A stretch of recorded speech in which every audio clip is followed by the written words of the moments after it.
Muy buenas tardes, bienvenidos a un programa más de Aprendiendo a Vivir Mejor. En este 25 de diciembre, deseándoles una feliz Navidad, aunque ya todos ustedes la celebraron anoche en familia y ahorita ya en la comodidad de su hogar, en la tranquilidad, pues espero que me den la oportunidad y me acompañen los siguientes 60 minutos en donde tocaremos un tema muy interesante para la población en general. Vamos a tocar el día de hoy el tema de retinopatía diabética.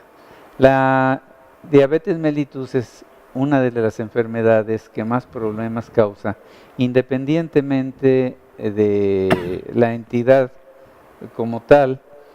También genera alteraciones principalmente en los ojos, en los riñones, en los vasos sanguíneos, en el corazón, y va produciendo una serie de patologías agregadas, dentro de las cuales cae la retinopatía.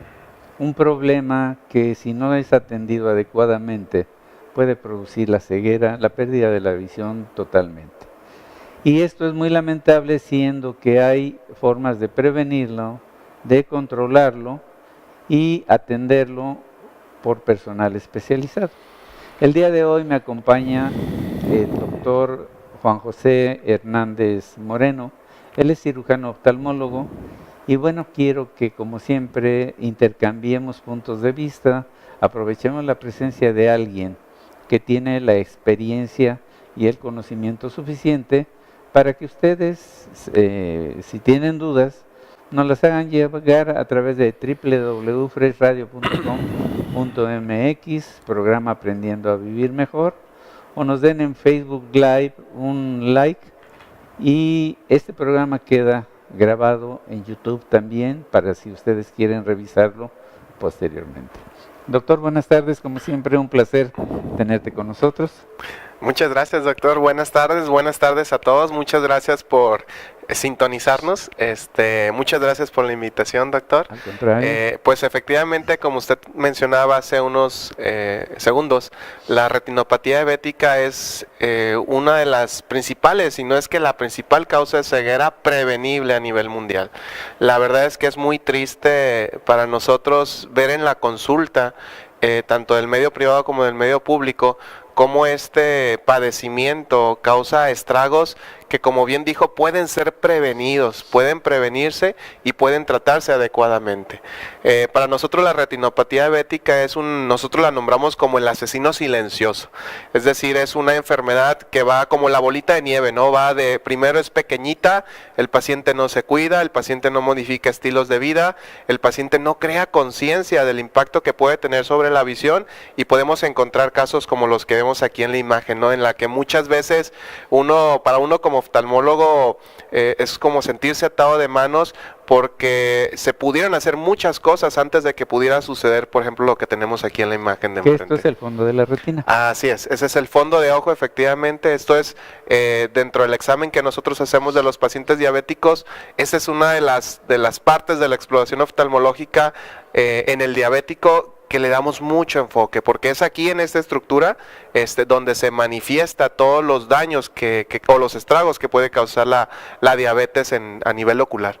Así es, y sobre todo, tal vez muchos de los enfermos, de los pacientes diabéticos, no le dan la importancia porque, como dice el doctor, es silenciosa, va avanzando poco a poco, y solo cuando empiezan a tener alteraciones en la visión, cuando ya no ven bien, cuando empiezan a tener una visión borrosa, es cuando acuden con el médico.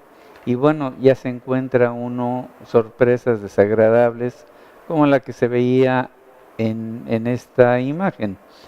Para quien tiene y trata este tipo de enfermos, yo creo que es difícil de aceptar que, teniendo a su alcance muchas opciones, el enfermo no se cuide, no se atienda y desafortunadamente pues no esté informado, porque no tienen la obligación, no son médicos, no son personal de salud, pero lo están viviendo en carne propia.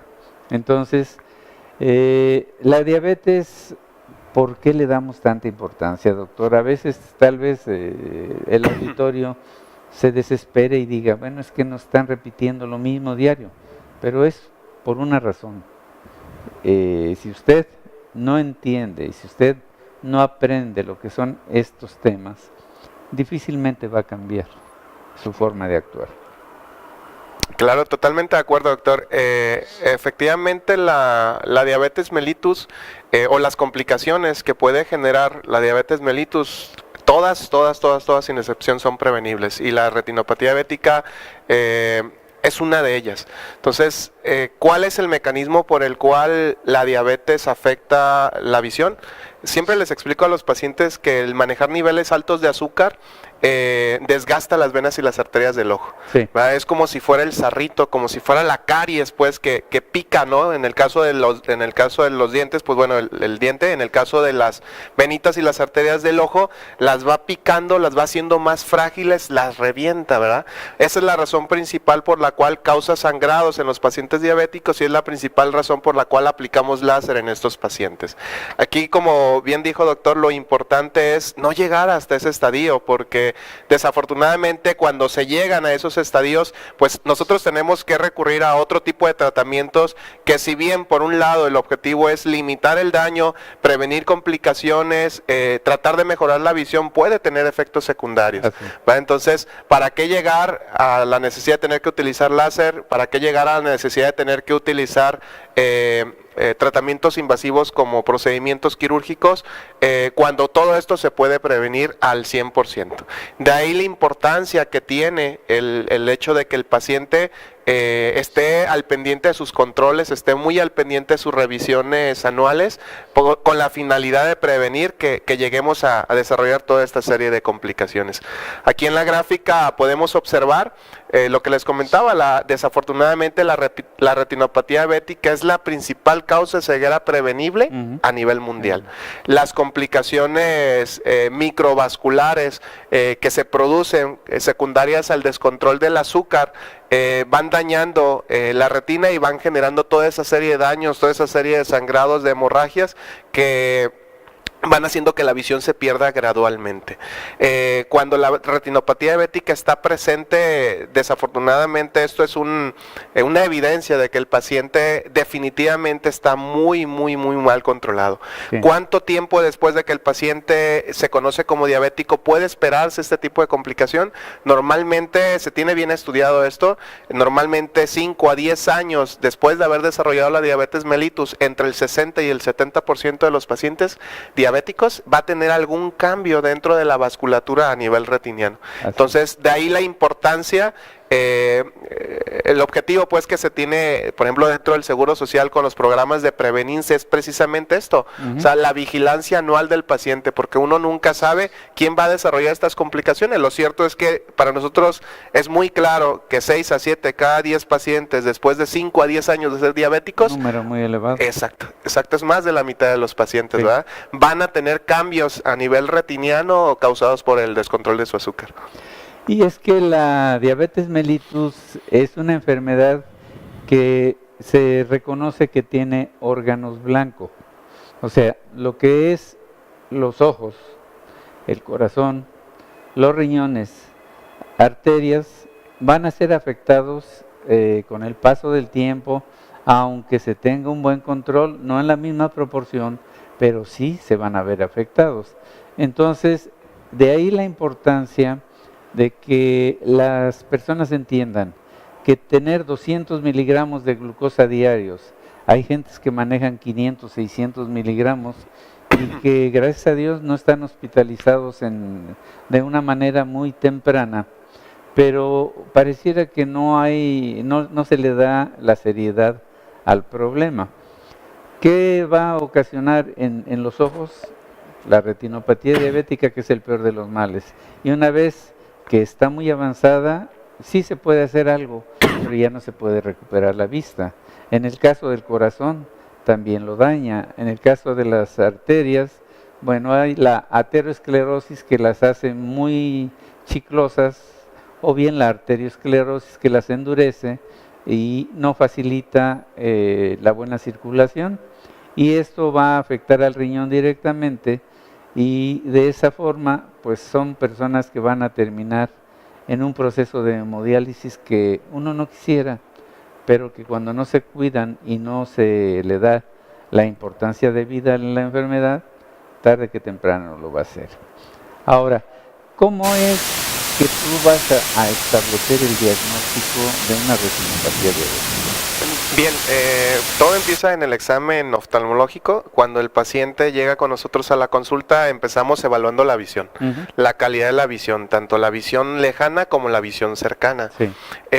Entonces empezamos evaluando la visión, posteriormente pasamos ahora sí al examen pues del ojo como tal. Empezamos revisando la parte delante del ojo. Es importante mencionar que en los pacientes diabéticos, las 5 principales razones o las 5 principales causas por las cuales un diabético se queda cieguito son: la primera es el desarrollo de catarata, ¿no? De hecho, por ahí lo tenemos en la gráfica, Sí. ¿verdad? El paciente diabético tiene más riesgo de desarrollar catarata. ¿Por qué? Porque el descontrol del azúcar acelera ciertos procesos de envejecimiento a nivel ocular, y eso hace o eso explica por qué el paciente diabético tiene más riesgo de desarrollar catarata. La catarata es un fenómeno que en condiciones normales aparece entre los 60 y los 65, Sí. en condiciones normales, pero en el paciente diabético ese proceso se acelera. Por eso es que vemos pacientes diabéticos de 30, 40 años ya con catarata. Entonces, lo primero que buscamos en el examen oftalmológico es precisamente la búsqueda de catarata en el paciente diabético. Otra razón por la cual los pacientes diabéticos se quedan ciegos es precisamente el edema macular. El edema macular no es otra cosa más que la inflamación del área más fina de la visión. La mácula es la estructura del ojo que se encarga de la visión más fina. El manejar niveles altos de azúcar, yo siempre les explico a los pacientes, ya habíamos dicho que eso desgasta las venas y las arterias del ojo, las revienta, y por las venitas no solamente circula sangre, sino también circulan otras sustancias que al fugarse dentro del ojo hacen que se inflamen ciertas estructuras. Okay. Y hablando específicamente el área de mayor visión, que se llama área macular, la puede inflamar. Entonces, esta es la segunda razón por la cual el paciente diabético se puede quedar ciego. La otra razón, que es la más frecuente, es la hemorragia del vitrio, ¿verdad? El vitrio, recordemos que es la gelatina o el gelecito del ojo, es lo que le da el volumen por la forma de pelotita pues al ojo, y muchas veces hay sangrados a nivel retiniano que hacen que esto se vuelva turbio. Entonces, una de las causas de pérdida de visión súbita. Aquel paciente diabético que de pronto llega a la consulta y que es el paciente que dice: es que doctor, yo estaba bien o me acosté viendo y en la mañana me despierto y dejo de ver. Aquí lo primero que hay que descartar es precisamente que el vitrio no haya sangrado, y es una de las principales causas de baja visual de forma súbita. La catarata y el edema macular generalmente es una causa de visión, pero progresiva. O sea, el paciente empieza a ver poquito y va bajándole la visión a lo largo del tiempo. El hemovitrio no, el hemovitrio es súbito, ¿verdad? Entonces, cuando tenemos casos de pacientes con diabéticos que de pronto les baja la visión de forma súbita, lo primero que hay que descartar es que no tenga una hemorragia del vitrio. Okay. La otra causa o la cuarta razón por la cual el paciente diabético se queda cieguito es precisamente los desprendimientos de retina. Nada más, y ojo, existen varios tipos de desprendimiento de retina. El desprendimiento de retina en el paciente diabético es un tipo de desprendimiento diferente. Este desprendimiento se llama traccional. Eso es porque se forman membranas, porque se forman telarañas. Volvemos otra vez a lo que habíamos comentado anteriormente. Por las venitas no solamente circula sangre, también circulan otras sustancias que cuando se salen del ojo se cristalizan esas sustancias y forman telarañas, forman membranas que se pegan a la retina, me la jalan, la traccionan y la desprenden. De ahí el nombre de desprendimiento de retina traccional. Y la complicación más temida en la retinopatía diabética es precisamente el glaucoma neovascular, que es la quinta razón por la cual el paciente diabético puede quedar ciego, y desafortunadamente cuando el paciente diabético desarrolla este tipo de complicación, el pronóstico visual es malo. Muchas veces lo que se pretende, tanto en el glaucoma neovascular como en el desprendimiento de retina traccional, que muchas veces estos pacientes terminan en manejos quirúrgicos, el objetivo del tratamiento ya no siempre es recuperar visión. A veces se recupera, pero muy poquito. Aquí el objetivo es tratar de conservar eso poco que nos queda. Y en el caso del glaucoma neovascular, quitar el dolor, porque genera dolor. Ok. Entonces, ustedes están viendo pues la importancia del cuidado y de atenderse adecuadamente una enfermedad porque el enfermo diabético no sabe todo lo que está sucediendo alrededor de este padecimiento y todo lo que le puede llegar a producir cuando no lleva un control riguroso, estricto de esa glucosa a través de diferentes formas, que será lo que el médico, su médico tratante, le indique en cuanto a dieta, en cuanto a ejercicio, y en tercer lugar dejamos los medicamentos. Curiosamente, si usted lleva dieta, hace ejercicio, va a controlar su glucosa de una manera casi natural, y la dieta. Pero si no es así, bueno, pues entonces ya va a requerir de medicamentos. Vamos a hacer una breve pausa, regresamos con ustedes.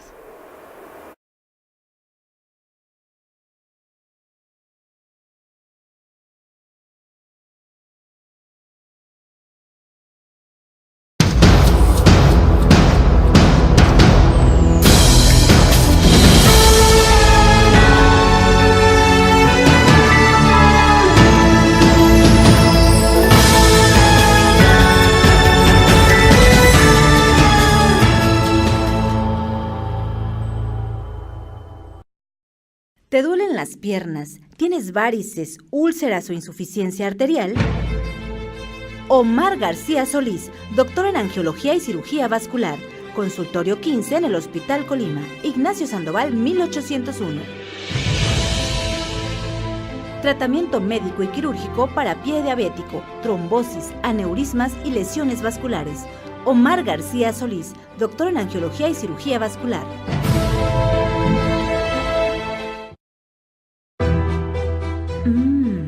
Comales de carne asada, chorizo, champiñones, pollo y tatemado en el fogón de Comala Campestre.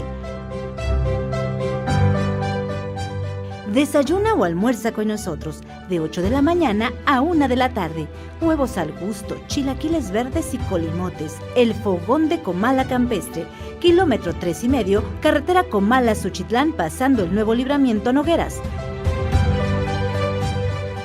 Chicharrón en salsa verde y roja, quesadillas y sopes, flautas, enfrijoladas, enchiladas suizas y más. Descansamos los martes, el fogón de Comala Campestre.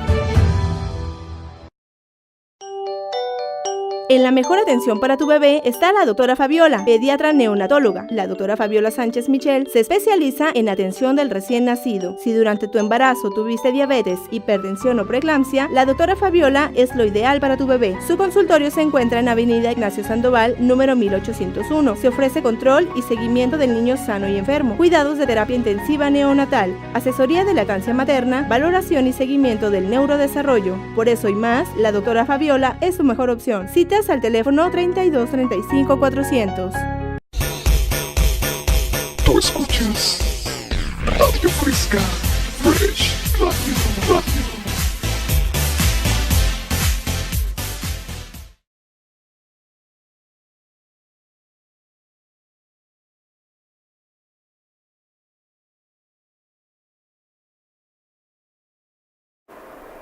Les recuerdo que esta tarde estamos tocando el tema de retinopatía diabética. Está con nosotros el doctor Juan José Hernández Moreno, él es cirujano oftalmólogo.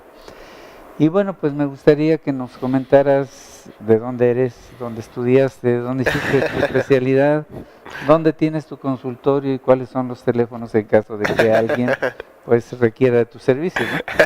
Claro que sí, doctor, muchas gracias. Creo que por ahí debí haber empezado, ¿verdad? Así es. Poco a poco. Bueno, pues mi nombre es Juan José Hernández Moreno. Nosotros somos originarios de aquí de Colima. Estudiamos la carrera de Medicina General aquí en Colima. La especialidad la estudiamos en Centro Médico de Occidente, Nacional de Occidente en Guadalajara. Hicimos un adiestramiento en cirugía refractiva, una rotación de cirugía refractiva en el Hospital Puerta de Hierro también en Guadalajara con el doctor Acosta, Ricardo Acosta. Y pues bueno, estamos ubicados en el Hospital Puerta de Hierro. Ahí tenemos un consultorio. El domicilio es Avenida Ignacio Sandoval 1699-3. Estamos ubicados por la parte de afuera. Y tenemos también otro consultorio en la Clínica Córdoba, en la planta baja. ¿verdad? Entonces, pues ahí estamos a la orden, ahí estamos pues al pendiente, ¿verdad? Muy bien. Oye, me gustaría que nos comentaras un poquito más para que quede una mejor idea de lo que es la retina. ¿Por qué es tan importante para el médico? ¿Por qué se recomienda pues tener tantos cuidados? ¿Y de qué manera se puede conseguir esto? Claro que sí, doctor. La retina es la capa más interna y la capa más fina del ojo. La retina es una extensión del sistema nervioso central, es la estructura que se encarga de recibir la imagen y enviarla directamente hasta el cerebro. De ahí el por qué lesiones a nivel retiniano son lesiones que muchas veces la visión que se pierde en ese nivel es visión que ya no se puede recuperar. Y esto es importante para el paciente diabético que lo sepa. ¿Por qué? Porque desafortunadamente cuando la retina sufre daño secundario a complicaciones por el azúcar, muchas veces la visión que se pierde es visión que ya no se puede recuperar. Desafortunadamente, hasta el momento, hasta hoy en día, no ha salido algún tratamiento que nos permita regenerar la retina, que nos permita regenerar el sistema nervioso central, porque la retina es parte del sistema nervioso central. Sí. De ahí la importancia de la prevención, de prevenir complicaciones para que la visión que se pierda, mejor dicho, de llegar a esos estadios, porque la visión que muchas veces se pierde por el daño causado por la retinopatía es visión que, insisto, muchas veces no se recupera. La retina, al ser la capa más interna del ojo, la podemos dividir, por así decirlo, en varias porciones o en varias regiones. Sí. La parte de la retina central se llama área macular, que es el área más fina de la visión, es el área que más nos interesa descartar que haya daños en pacientes diabéticos. La retina periférica, no tanto. La retina periférica generalmente cuando aplicamos láser, pues lo aplicamos alrededor en la periferia, pero siempre lo que tratamos de cuidar es que el área de mayor visión, que se llama área macular, en los pacientes diabéticos no se encuentre dañada, porque entonces sí los pronósticos visuales cambian. Se pueda conservar. Así es. Ahora, ya hablabas de lo que es la exploración del ojo. Para complementarlo, ¿qué otro tipo de estudios puedes realizar? De hecho, esa es muy buena pregunta. Hace ratito no terminé de explicarlo. Dentro del examen oftalmológico, en la consulta de oftalmología, la parte final, por así decirlo, es precisamente la evaluación de la retina. Para evaluar la retina, pues es necesario dilatar la pupila. Entonces, es importante también que el paciente diabético que acude a la consulta con el oftalmólogo siempre acuda acompañado. ¿Por qué? Porque la mayor parte de las veces hay necesidad de dilatar la pupila para poder ver la capa más interna del ojo, que en este caso pues es la retina, y sí necesitamos para ello abrir un poquito la pupila. Entonces empieza ahí la exploración. La exploración de la retina, cuando observamos, en el caso de los pacientes diabéticos, que traen algunos cambios o que traen daño a nivel retiniano, pues ya nos valemos del apoyo de otro tipo de estudios. Específicamente para retinopatía diabética son dos. El primero de ellos, que es la fluorangiografía, que es un estudio en el cual se requieren 4 horas de ayuno. Es un estudio muy sencillo, muy rápido. Se inyecta un medio de contraste a través de la vena del brazo, y evaluamos la circulación de la retina. Evaluamos cuáles son las venitas que están sangrando. Ese es un estudio que cuando tenemos planeado aplicar láser, o cuando tenemos planeado algo quirúrgico en el paciente, o cuando tenemos planeado evaluar el pronóstico visual del paciente, lo solicitamos. Entonces es de los estudios que evalúan la parte de la circulación de la retina, que nosotros hacemos uso para tratar a los pacientes diabéticos. El otro estudio es una tomografía de coherencia óptica, es una tomografía de la retina, se llama OCT, y ese estudio nos evalúa la parte estructural de la retina. Mientras la fluorangiografía me evalúa la circulación, la tomografía de coherencia óptica o OCT nos evalúa la parte estructural, el daño estructural. Lo que sería la fijación de la retina. Así es. ¿En qué casos utilizamos, por ejemplo, la OCT? La OCT la utilizamos cuando sospechamos de que la retina está inflamada.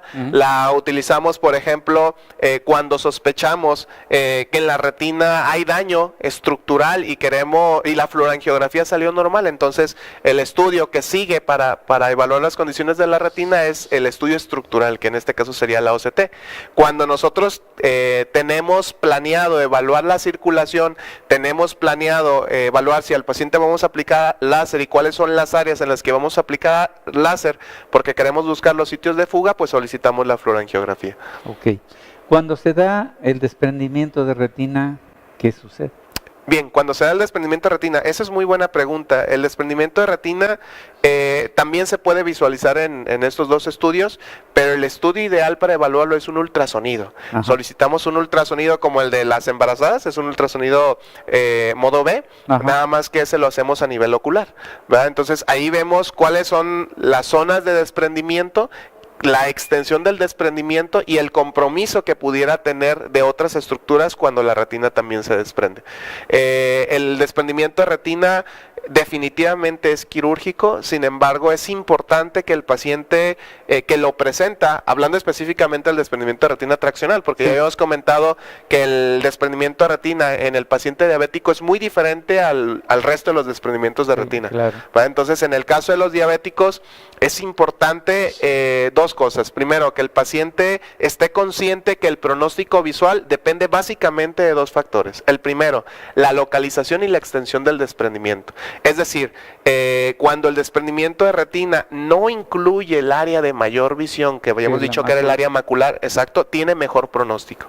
Cuando el desprendimiento de retina, por el contrario, me incluye el área de mayor visión, el pronóstico visual, aún y a pesar de la cirugía, es menor, ¿verdad? Entonces, eso dice por qué de pronto a veces el paciente puede decir, es que operaron a mi primo, operaron a mi amigo y le fue bien, ¿y por qué a mí no me fue bien después de la cirugía? Lo que pasa es que muy seguramente el desprendimiento de retina del caso del paciente sí me incluyó el área de mayor visión y el pronóstico ya se modifica. El otro criterio que es importante para nosotros antes de la cirugía es el tiempo de evolución. Cuando el desprendimiento de retina, en el caso de los desprendimientos de retina traccionales, tiene menos de 3 meses, el pronóstico es mejor que en el caso de aquellos pacientes que tienen años del desprendimiento de retina. Y que desgraciadamente a ti son los que más te llegan. Sí, desafortunadamente sí. Porque así sucede. La diabetes mellitus es una enfermedad que la gente piensa que al tomar medicamento ya se curó, y craso error. Craso error, porque finalmente la diabetes mellitus, si el enfermo se cuidara un poquito más, cambiaría su vida, pero de una manera diametral. Estamos acostumbrados a ir con el médico y decir, deme mis pastillas para la diabetes, deme insulina cuando esta es recomendada, pero finalmente la base del control de la diabetes es dieta, ejercicio y en tercer lugar, medicamentos. Entonces, pues uno se puede dar los gustos, se puede comer de todo, nada más en menores proporciones. Lo importante es no dejar que esa enfermedad nos vaya ganando. También el mal hábito, y en ocasiones que dentro de las mismas instituciones de salud no se practica en forma anual el estudio de fondo de ojo o el estudio del ojo del paciente diabético, porque se piensa que hasta después de varios años es cuando empieza a generar problemas. Pero creo que aquí lo importante es aprovechar la experiencia de los médicos oftalmólogos, y bueno, ellos serán los que decidan después de examinarlo qué es lo que corresponde y qué se debe de hacer para ir cuidando de una mejor forma la visión, que bueno, pues esa no tiene precio. Mientras se tiene, no la valoramos. Cuando se empieza a perder es cuando lo echamos de menos, y desafortunadamente es cuando menos posibilidades ya hay de volver a tener una buena visión. Entonces ahí yo creo que no es tanto una falla, pero tal vez haya omisiones por parte del médico general, por parte del médico tratante y decir, lo dejo más adelante a que lo valore el oftalmólogo. Y bueno, pues una consulta no es nada, pero nos va a permitir tener un panorama preciso de qué está ocurriendo con esta persona y sobre eso, bueno, pues también el sumar otro tipo de tratamiento para evitar llegar a esos estadios. Claro, totalmente de acuerdo, doctor. Y sobre todo esa parte tan importante que es la parte de la prevención.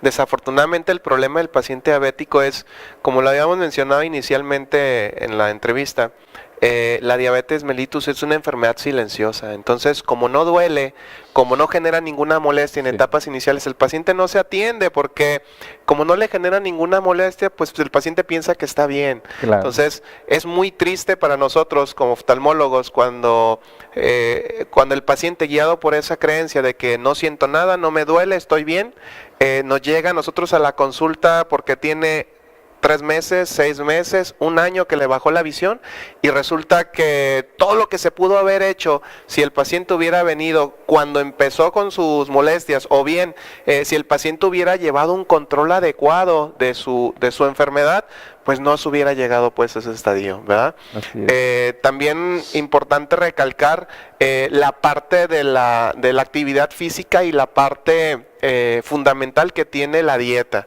Idealmente el paciente diabético debería estar controlado con dieta y actividad física. Eso es como que lo ideal, ¿verdad? Sin embargo, la realidad es otra muy diferente. Desafortunadamente al paciente no le queda clara esa parte del impacto que tiene el solo hecho de disminuir la cantidad, por ejemplo, de carbohidratos que consume el paciente, porque el paciente piensa que, o mejor dicho, asocia la parte de glucosa o de azúcar con lo dulce de los alimentos, ¿no? Sí, Entonces el paciente dice, pero es que no tomo refrescos, es que no como dulces, es que no como chocolates, pero el problema es que el paciente no entiende que todo lo que comemos finalmente cuando llega al cuerpo se convierte en azúcar, en glucosa, y hay alimentos que aunque no son dulces al sabor al paladar, sí son muy ricos en glucosa cuando llegan al cuerpo, al organismo, ¿no? Tal es el caso de los carbohidratos, las tortillas, el pan, el alcohol,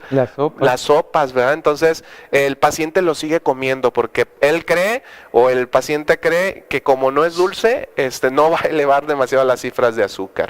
Por ahí teníamos una gráfica que me gustaría mostrárselas. Y que está ligado con lo que estamos platicando ahorita. Esa es la gráfica que les quería mostrar. Sí. En esta gráfica se observa cuál es el tratamiento de la retinopatía diabética de acuerdo a su clasificación.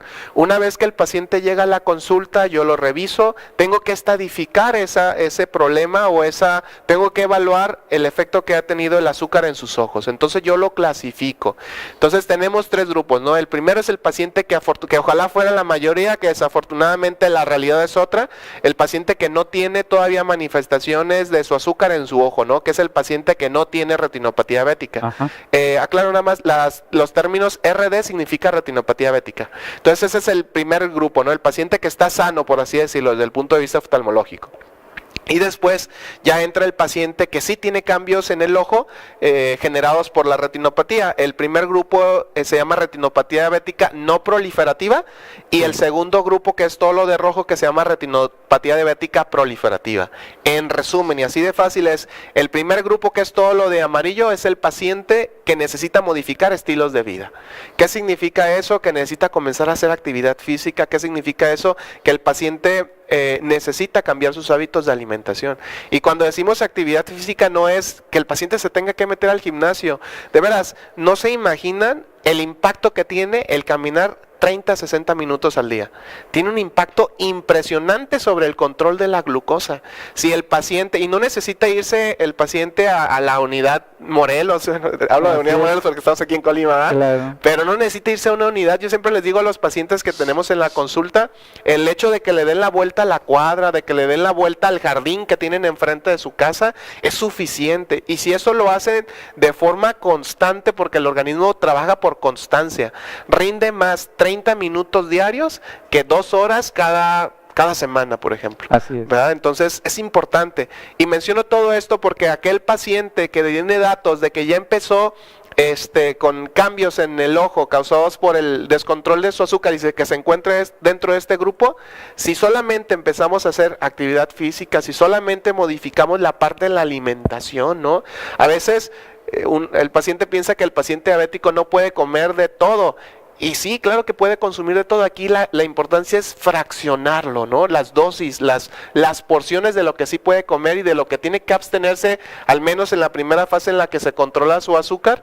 Sí va a haber alimentos que a lo mejor no van a ser permitidos en un principio, pero que después a lo mejor se podrán consumir, pero en fracciones, en cantidades ya muy especificadas. Entonces, en el rubro en el cual siempre les digo a los pacientes, este rubro de la retinopatía diabética no proliferativa es el rubro en el que desde el punto de vista oftalmológico, esta parte no depende de mí. Esta parte depende del paciente, que el paciente cambie sus estilos de vida, que el paciente empiece a hacer actividad física, que el paciente modifique su alimentación, ¿verdad? Ya el siguiente estadio, que está marcado en rojo, en el que ya hay cambios importantes en el ojo, que ya no van a revertir solo, los de arriba se revierten solos, todo lo de amarillo se revierte solo, pero la parte de abajo ya no. Ya ahí definitivamente es cuando nosotros tenemos que intervenir para poder frenar el proceso. Aquí lo que busco es frenar el proceso. En este estadio, aquí en las etapas tempranas dentro de la retinopatía diabética proliferativa, lo que busco es tratar de la medida de lo posible recuperar lo más que pueda, ¿no? Y aquí ya entra dentro del tratamiento, entra la parte de la aplicación del láser, entra la parte de la cirugía y entra la parte del uso de un grupo de medicamentos que han tenido mucho auge hoy en día, que se llaman antiangiogénicos.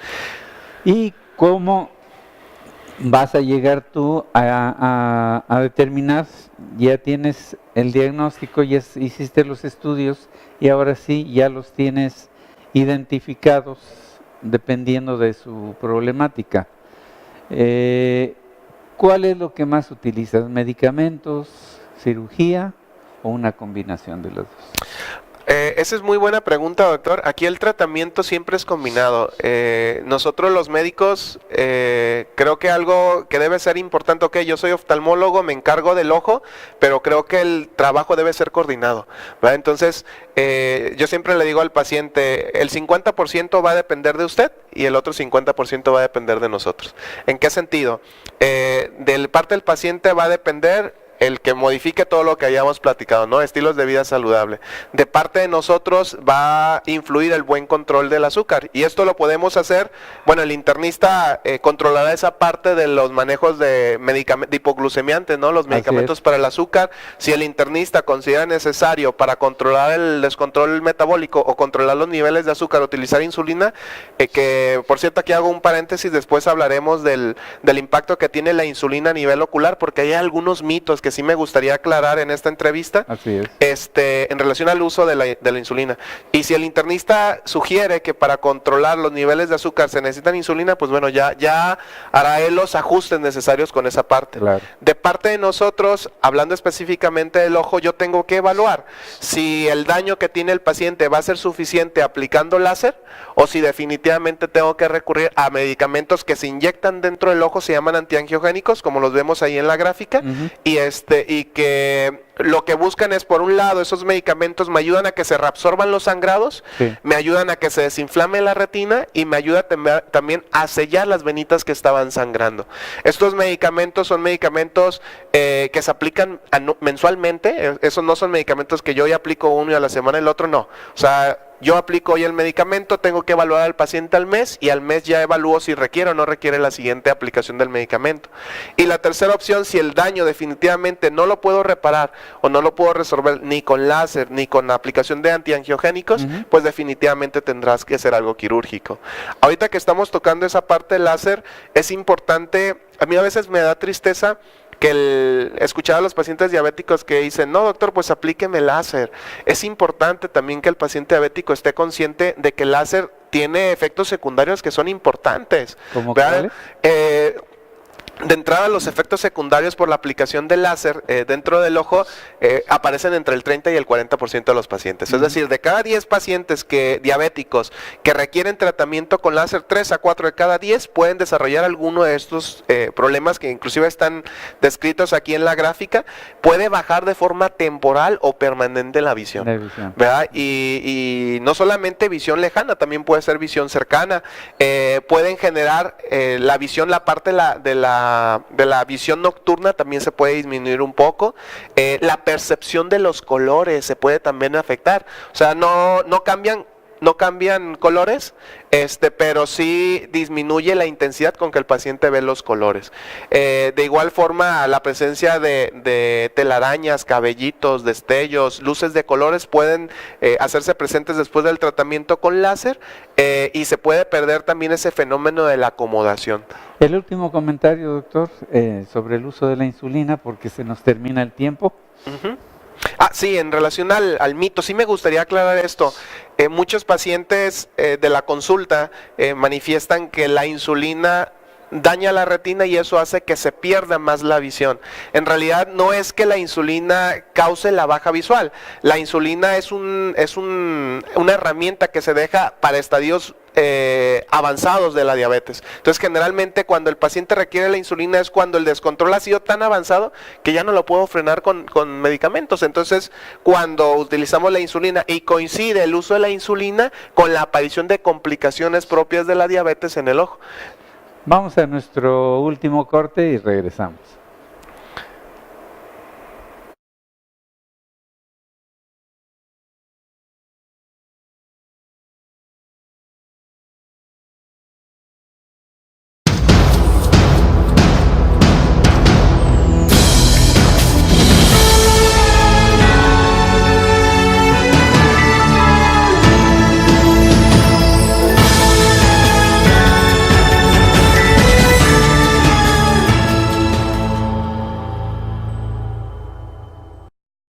¿Te duelen las piernas? ¿Tienes varices, úlceras o insuficiencia arterial? Omar García Solís, doctor en angiología y cirugía vascular, consultorio 15 en el Hospital Colima, Ignacio Sandoval 1801. Tratamiento médico y quirúrgico para pie diabético, trombosis, aneurismas y lesiones vasculares. Omar García Solís, doctor en angiología y cirugía vascular.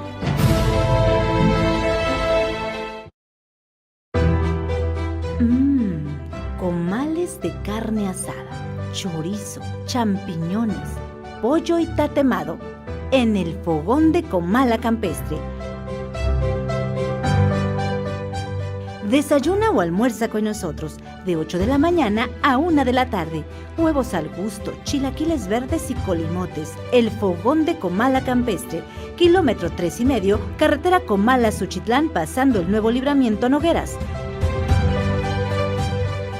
Chicharrón en salsa verde y roja, quesadillas y sopes, flautas, enfrijoladas, enchiladas suizas y más. Descansamos los martes, el fogón de Comala Campestre. En la mejor atención para tu bebé está la doctora Fabiola, pediatra neonatóloga. La doctora Fabiola Sánchez Michel se especializa en atención del recién nacido. Si durante tu embarazo tuviste diabetes, hipertensión o preeclampsia, la doctora Fabiola es lo ideal para tu bebé. Su consultorio se encuentra en Avenida Ignacio Sandoval, número 1801. Se ofrece control y seguimiento del niño sano y enfermo, cuidados de terapia intensiva neonatal, asesoría de lactancia materna, valoración y seguimiento del neurodesarrollo. Por eso y más, la doctora Fabiola es su mejor opción. Citas al teléfono 32 35 400. Tú escuchas Radio Fresca, Fresh Radio.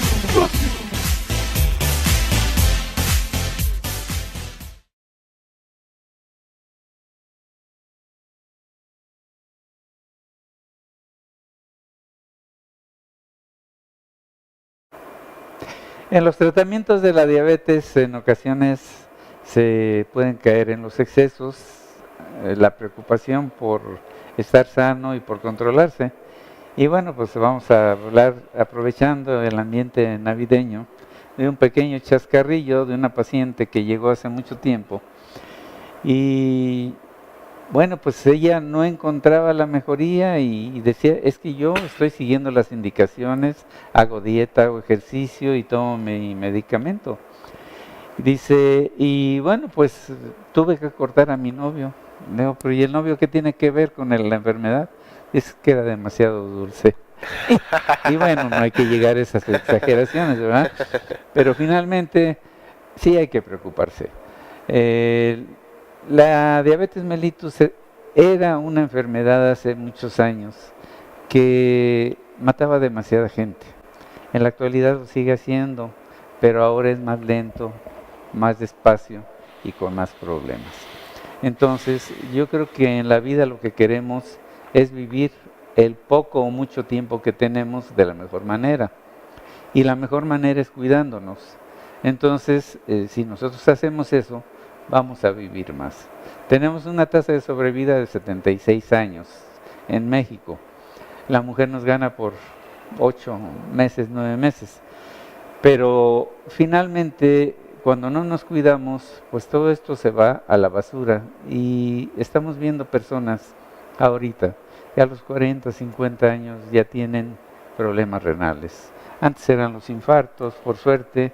La cirugía cardíaca ha favorecido el tratamiento de infartos que antes eran mortales y que en la actualidad muchos pueden sobrevivir a 1, a 2, a 3.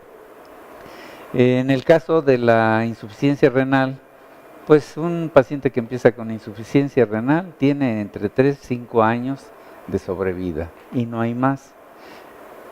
Pero quien vive y pierde la vista, cuando se queda aislado del mundo después de haberla tenido, es muy triste, es difícil y son gentes que empiezan con crisis depresivas, pero que finalmente su vida ya nunca va a ser igual.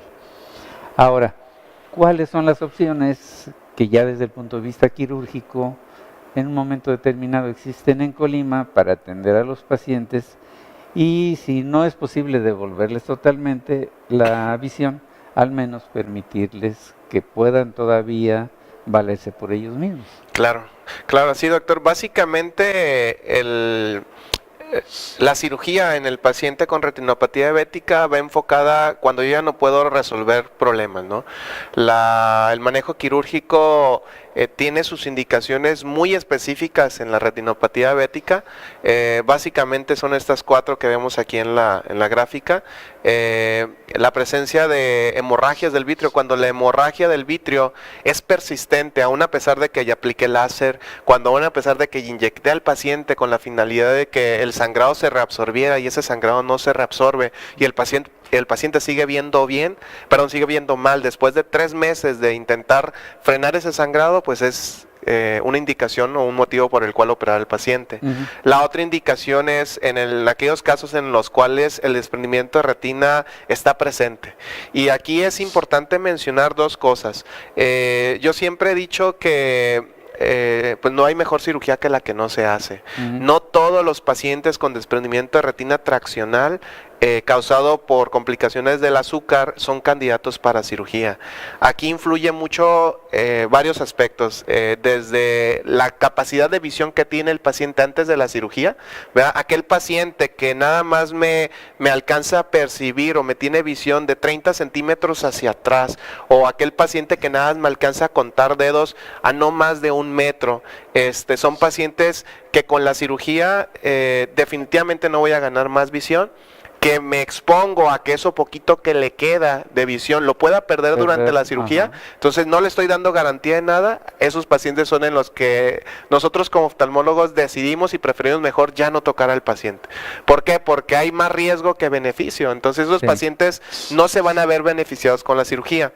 A veces el paciente o nosotros decidimos hacerlo cuando vemos que todo va muy acelerado el daño, como la bolita de nieve que va y va de forma acelerada, con la finalidad de prevenir ojos dolorosos. Entonces, a veces con esa intención la indicamos, sin embargo, con capacidades visuales como las que le comentaba, definitivamente no se sugieren o no se recomiendan en estos casos.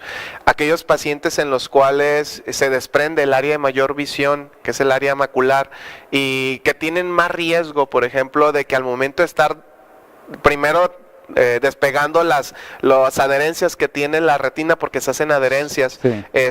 Y tienen más riesgo de que se redesprenda o tienen más riesgo de hacer más daño durante el procedimiento, pues son pacientes que definitivamente no sugerimos pues el manejo quirúrgico. Entonces, toda esta evaluación es ahora sí área del retinólogo, quien se encarga de analizar cada caso en particular y decidir a qué paciente sí le conviene operarse y a qué paciente no le conviene operarse cuando presenta un desprendimiento de retina. Aquellos casos en los cuales el área de mayor visión se inflama demasiado y que aún y a pesar de que ya le apliqué láser, aún y a pesar de que ya apliqué antiangiogénico, que son los medicamentos, y que sigue inflamada el área de mayor visión y que esa inflamación se asocia a adherencias. Al principio de la entrevista comentábamos que por las venitas del ojo no solamente circula sangre, sino Sí. también otras sustancias que se cristalizan dentro del ojo generan adherencias y esas jalan la retina. Entonces, en aquellos pacientes en los cuales hay ese tipo de adherencias y que la causa por la cual se inflama es por esas adherencias que están jalando, entonces en ellos está indicado la cirugía. Y finalmente, la cuarta indicación de la cirugía en el paciente con retinopatía diabética es para el manejo del glaucoma neovascular. Ok. El glaucoma neovascular es la complicación o de las complicaciones más severas que tiene el paciente diabético. Esta causa dolor, es la única razón por la cual le duele al ojo al paciente diabético. Y aquellos casos en los cuales no podemos frenar o no podemos quitar el dolor en el paciente porque la presión del ojo sigue elevada. Entonces, en esos casos colocamos una válvula dentro del ojo que ayude a disminuir la presión intraocular que está presentando el paciente. Entonces, estos 4 son las principales indicaciones de cirugía en el paciente con retinopatía diabética avanzada. En Colima hay retinólogos.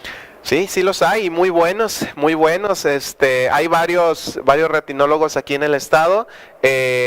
Muchos de los procedimientos, o si no es que la gran mayoría, o si no es que casi todos los procedimientos de retina ya se pueden hacer aquí en el estado. Entonces sí, claro que sí contamos con esa especialidad dentro del estado. Y para operar a los pacientes con láser se hace en el estado, o se tienen que derivar a otra parte. Bien, esa es una buena pregunta porque después se presta a que se malinterprete. Ujú. La cirugía de retina, hablando específicamente de las 4 complicaciones que había comentado anteriormente, Claro. que es la hemorragia del vitrio o la hemorragia del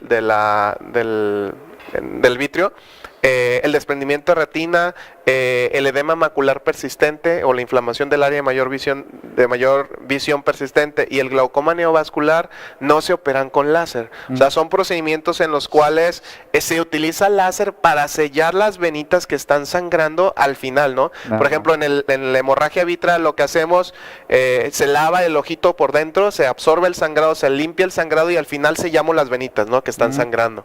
En el desprendimiento de retina lo que hacemos es quitamos todas las adherencias que hay, quitamos todo el vitrio que hay que nos estorba, pegamos la retina, que generalmente en los pacientes diabéticos la gran mayoría pues se pegan con aceite de silicón, que es una solución especial, aunque a veces podemos dejar gas o podemos dejar solución balanceada, pero al final, ya que pegamos la retina y todo, igual sellamos con láser la retina también, o bien también si hay hemorragias o sangrados, pues también la retocamos, por así decirlo, ¿no? Claro. Y en el caso del glaucoma neovascular, ahí la cirugía tampoco es con láser, ahí lo que se hace, se coloca una válvula en el ojito para tratar de disminuir la presión intraocular. A veces lo que el paciente lo confunde es con la aplicación del láser, el láser que aplicamos para sellar venitas, pero no es que el procedimiento como tal sea todo con láser, es nada más la aplicación del láser para el sellado de las venitas o el sellado de la retina para pegarla, ¿no? Así es. Bueno, pues nos recuerdas nuevamente tu consultorio, el teléfono donde te pueden localizar. Claro que sí, doctor. Estamos ubicados en el Hospital Puerta de Hierro. El domicilio es Avenida Ignacio Sandoval 1699-3 por la parte de afuera del hospital. El teléfono es el 312-32-346-51. El otro consultorio lo tenemos ubicado también en la Clínica Córdoba, en Zaragoza. El teléfono pues es el mismo y ahí es donde nos encontramos, doctor. Muy bien. El comentario final, ¿cuál viene a ser en relación de la retinopatía diabética? La importancia de la prevención. Ha mejorado el tratamiento, han mejorado las expectativas, ¿verdad? ¿Y limitantes? Claro, claro.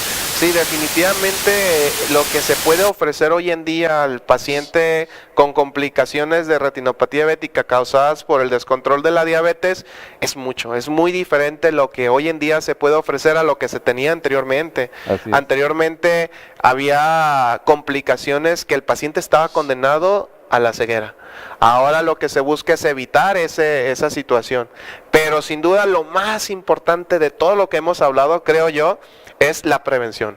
Importante que tiene el modificar estilos de vida.